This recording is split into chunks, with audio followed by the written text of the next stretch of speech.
Direct deposit. A direct deposit, or direct credit, in banking, is a deposit of money by a payer directly into a payee's bank account. Direct deposits are most commonly made by businesses in the payment of salaries and wages and for the payment of suppliers' accounts, but the facility can be used for payments for any purpose, such as payment of bills, taxes, and other government charges. Direct deposits are most commonly made by means of electronic funds transfers effected using online, mobile, and telephone banking systems but can also be effected by the physical deposit of money into the payee's bank account. When making a direct deposit by means of electronic funds transfer, the payer also normally enters reference information to make it easy for the payee to recognize who made the deposit and which account to credit.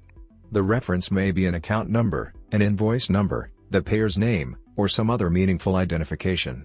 To ensure that the payee is aware of the deposit, the payer commonly follows up by sending to the payee a remittance advice. The direct deposit facility is often better known by country-specific payment systems used to action these payments, such as the following.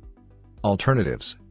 If a funds recipient does not have a bank account, but a payer is obligated to pay by electronic funds transfer, alternative payment arrangements need to be made. For example, a U.S. law of 1996 required the federal government to make electronic payments, such as direct deposit, available by 1999. As a part of its implementation, the U.S. Treasury Department paired with Comerica Bank and MasterCard in 2008 to offer the Direct Express Debit MasterCard prepaid debit card, which can be used to make payments to federal benefit recipients who do not have a bank account.